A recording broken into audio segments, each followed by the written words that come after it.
اللہ کی جو حکمت ہے، اللہ کے جو فیصلے ہیں ہم نہیں جانتے.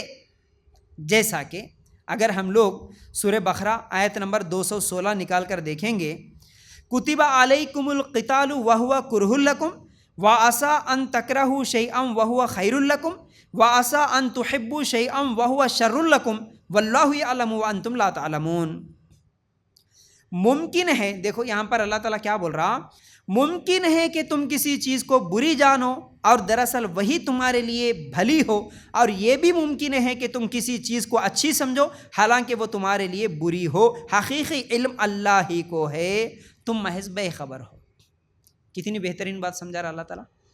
ممکن ہے کہ تم کسی چیز کو اچھی سمجھو، ہو سکتا ہے وہی چیز تمہارے لیے بری ہو جائے، اور تم کسی چیز کو اچھی سمجھتے وہ بری ہوتی ہے، اور بری جس کو سمجھتے وہی اچھی ہوتی. جیسا کہ اس عورت کا واقعہ جو زندہ بچ کے نکل گئی ٹریفک جام کی وجہ سے. وہ سوچ رہی تھی کہ میں فلائٹ میں چلے جاؤں. 10 منٹ پہلے وہ کیا سوچ رہی تھی کہ فلائٹ کا مس ہو جانا، 10 منٹ میرا لیٹ ہو جانا میرے لیے برا ہے، میرے لیے نقصان ہے. اس لیے وہ دعا کر رہی تھی کسی طرح مجھے فلائٹ میں پہنچا دے. اس کی سوچ اس وقت کیا تھی کہ یہ فلائٹ میں جانا میرے لیے خیر ہے، میرے لیے اچھائی ہے. لیکن جب بچ گئی ٹریفک جام کی وجہ سے تو بعد میں پھر اس کو یہ سمجھ میں آیا کہ میرا نہیں جانا ہی بہتر تھا. لیکن اللہ کو معلوم تھا تیرا اس وقت نہیں جانا بہتر ہے، لیکن اس کو نہیں معلوم تھا. اسی طرح ہم بھی ان آیتوں سے، اس واقعے سے، اس حادثے سے یہ سبق ہم ہمیشہ یاد رکھنا. کئی ایسی چیزیں ہوتی ہیں جن میں ہم سمجھتے ہیں کہ یہ چیز مجھے مل جائے یہی میرے لیے اچھا ہوگا، میری بیٹی کے لیے فلاں سے رشتہ جم جائے یہی میرے لیے اچھا ہوگا. لیکن بعد میں پتہ چلتا ہے رشتہ نہیں ہوتا. کئی سالوں کے بعد پتہ چلتا ہے کہ نہیں بھائی، میرا رشتہ، میری بچی کا رشتہ فلاں جگہ نہیں ہونا ہی اچھا تھا، کیونکہ بدماش تھا وہ بچہ، وہ لڑکا بہت خطرناک تھا، کھلا ہو گیا. یہ بعد میں ہم کو پتہ چلتا ہے. لیکن پہلے کیا خواہش ہوتی؟ ہو جانا تھا، اچھا تھا. ہم نہیں جانتے، اللہ بہتر جانتا. مجھے اولاد ابھی ہونا، کئی لوگوں کی خواہش ہوتی، بیٹا ہونا، بیٹا ہونا، بیٹا ہونا خواہش ہوتی، بچے ہونا، بچے ہونا خواہش ہوتی. لیکن ہم نہیں جانتے، اللہ بہتر جانتا. ہمارے لیے اب اولاد ہونا اچھا نہیں ہوگا، اللہ بہتر جانتا. ہمارے لیے بیٹا ہونا اچھا نہیں ہوگا، اللہ بہتر جانتا. ہمارے لیے مال کا ملنا اچھا نہیں ہوگا، یہ اللہ بہتر جانتا. ہم سمجھتے اللہ ہم کتنے دن غریب رہنا، کتنے دن قرضوں میں رہنا، کتنے دن کرائے کے گھروں میں رہنا، کتنے دن پریشان رہنا.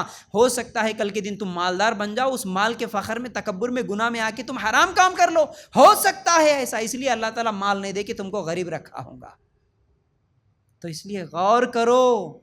یہ حادثہ اور اس کے پیچھے یہ قرآن کی آیت اچھی طرح یاد رکھ لینا. اللہ تعالیٰ ہم کو سمجھا دیا، اے انسان تو نہیں سمجھتا، تجھے نہیں معلوم، تو سمجھتا کئی غلط چیزوں کو میرے لیے اچھا سمجھتا، کئی اچھی چیزوں کو تو سمجھتا یہ غلط ہے، لیکن اللہ بہتر جانتا کیا اچھا ہے تیرے لیے، کیا غلط ہے. بہت بڑی نصیحت ہے یہ ہمارے لیے، بہت بڑی نصیحت ہے. اسی طرح اسلام پہ عمل کرنا بھی ہم لوگوں کو، کئی لوگوں کو کیسا لگتا، ارے شراب نہیں پینا یہ کیا ہے بھائی مشکل، سود نہیں کھانا ارے یہ کیا ہے بھائی مشکل، فائنانس بھی نہیں لینا یہ کیا ہے بھائی مشکل، اچھا نہیں لگ رہا، برقع پہن کے چلے جانا باہر ارے یہ کیا ہے بھائی مشکل. اللہ بہتر جانتا تمہارے لیے کیا اچھا ہے. اللہ تعالیٰ قانون بنا کے دے دیا، اسی میں تمہارے لیے خیر ہے. تمہاری عقل میں وہ بات آئے یا نہ آئے، تم کو وہ بات اچھی لگے یا نہ لگے، لیکن اللہ بہتر جانتا تمہارے لیے اچھا کیا ہے. اسی اچھی چیز کو اللہ تعالیٰ تمہارے لیے اسلام بنا کر، قانون بنا کر دے دیا تم کو، یہی تمہارے لیے بہتر ہے. بس تم دوسروں کو، غیروں کو دیکھتے ہوئے ان کی جیسی زندگی گزارنا، ان کے جیسے فیشن پرستی کرنا، ان کے جیسے ناچنا، کودنا، کھیلنا، یہ ہے زندگی کو انجوائے کرنا. اصل خوشی وہاں ہے، تم سمجھ رہے لیکن تم کو نہیں معلوم، یہ تمہارے لیے بہت بڑا نقصان ہے. اللہ بہتر جانتا. اس کے بعد اگر ہم لوگ یہاں پر یہ جو فلائٹ میں مرے ہوئے لوگ ہیں ان کے تعلق سے سوچیں گے نا، تو جس کو بچانا تھا اللہ تعالیٰ اس کے لیے ٹریفک جام لگا دیا، اور جس کو موت دینا تھا اللہ تعالیٰ کسی نہ کسی بہانے سے وہاں پر پہنچا دیا ہے نا. موت بہانہ ڈھونڈتی ہے، بہانہ بن جاتا ہے کچھ نہ کچھ جانے کا. دیکھو برتھ ڈے وہاں پر لنڈن میں منانے والا تھا اس کا شوہر، نہیں جاتی تو کیا ہوتا تھا، ہم بولتے ہیں نا ایسی باتیں، نہیں جاتی، لیکن اس کو موت لکھی ہوئی تھی، اللہ بہانہ بنا کے پہنچا دیا وہاں پر. کسی کی بیوی مر چکی تھی وہاں پر، اس کی راکھ لا کے یہاں پر ملانے کی ضرورت کیا تھی. ہماری سوچ ہے یہ، لیکن اللہ تعالیٰ کو موت دینا تھا، اس راہ کو لے کے کہ ملانے کا اللہ تعالیٰ اس کو بہانہ بنا دیا، وہ آ کے ملا دیا، مر گیا۔ اللہ بہانے بنا دیتا، کچھ نہ کچھ کام ڈال دیتا وہاں پر۔ ہم یہاں ہیں، ہماری موت کہاں لکھی نہیں معلوم، تو آئین اس وقت ہم وہاں چلے جاتے، اللہ پہنچا دیتا۔ تو اللہ جس کو بچانا ہوتا کوئی بہانہ بنا کے اس کو بچا لیتا، اللہ جس کو موت دینا چاہتا کوئی نہ کوئی بہانہ دے کے اس کو موت دے دیتا۔ ہم ہر دفعہ وہ نہیں پاتے جو ہم چاہتے ہیں، اللہ وہ جانتا ہے جو ہم نہیں جانتے۔ ہم ہر دفعہ چاہ کے بھی وہ چیز نہیں پاتے نا، اس کے پیچھے اللہ کی حکمت ہوتی ہے، اور اللہ تعالیٰ وہ جانتا ہے وہ چیز ہم نہیں جانتے۔ اس سے ہم کو بہت بڑی نصیحت یہ بھی ملی۔ اب اس کے بعد 5واں سبق ہم لوگوں کو ملتا ہے، وہ یہ ہے ہر ایک کا موت کا وقت مقرر ہے۔ بس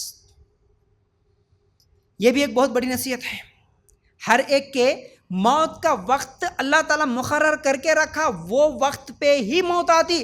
ہم بولنے سے موت نہیں آتی، ہم کیا بولتے، ارے نہیں جانا تھا جی، بچ جاتے تھے، وہ ہاسپٹل میں نہیں جانا تھا جی، بچ جاتے تھے، ذرا جلدی لے کے جانا تھا جی، بچ جاتے تھے، جان بچ جاتی تھی۔ ایسی کئی باتیں ہم لوگ عام بولتے ہیں، غلط نہیں۔ تم جانے سے نہیں بچتی تھی، تم بولنے سے نہیں بچتی تھی، تم گھر میں بیٹھنے سے نہیں بچتی تھی۔ اب وہ میڈیکل کے اسٹوڈنٹس بیچارے وہ کہیں گئے تھے، گھر میں بیٹھ کے تھے بیچارے، وہ اپنے ہاسٹل میں بیٹھ کے کھانا کھا رہے تھے، موت آئی نا۔ ہم ہمارے گھروں میں بھی بیٹھ کے رہتے، موت آ جاتی۔ دلیل سورہ رعد آیت نمبر 38، لکل اجل کتاب، ہر مقررہ وعدے کی ایک لکھت ہے۔ تو وہ آدمی، اب اس سے ہم کو کیا سبق ملا معلوم ہے، وہ آدمی جو 270 آدمیوں میں تھا، فلائٹ میں بیٹھ کے سفر کرنے والوں میں تھا، سب کے سب جل کے راکھ ہو گئے، لیکن اکیلا نکل کے آ گیا۔ حالانکہ نیوز والے پہلے کیا بولے، وہاں پر ایک ایگزٹ تھا، جو جیسے ہی فلائٹ نیچے گر رہی تھی تو وہ ڈور کھول لے کے خود ہی سے کود کے باہر آ گیا۔ بعد میں وہ بولتا ہے کہ میں کودا نہیں، میں کچھ بھی نہیں ہوئی، گر گیا میں۔ فلائٹ کے 2 ٹکڑے ہو گئے، جو ٹکڑا سامنے کا جل گیا اور پیچھے کا جو نہیں جلا اس میں سے وہ نکل کے بھاگ کے آ گیا۔ حالانکہ اس کے بازو میں بھی تو لوگ ہوں گے، فلائٹ میں 2-2 3-3 لوگوں کی سیٹ ہوتی ہے، اس کے بازو میں بھی لوگ تھے ہوں گے، اس کے پیچھے بھی بیٹھے ہوئے لوگ تھے ہوں گے۔ 11 نمبر کی سیٹ وہ بتائی جا رہی، وہ تو بیچ میں رہتی ہے۔ بازو والے بھی جل کے مر گئے، پیچھے والے بھی مر گئے، سامنے والے مر گئے، وہ اکیلا نکل کے باہر آ گیا۔ کیوں؟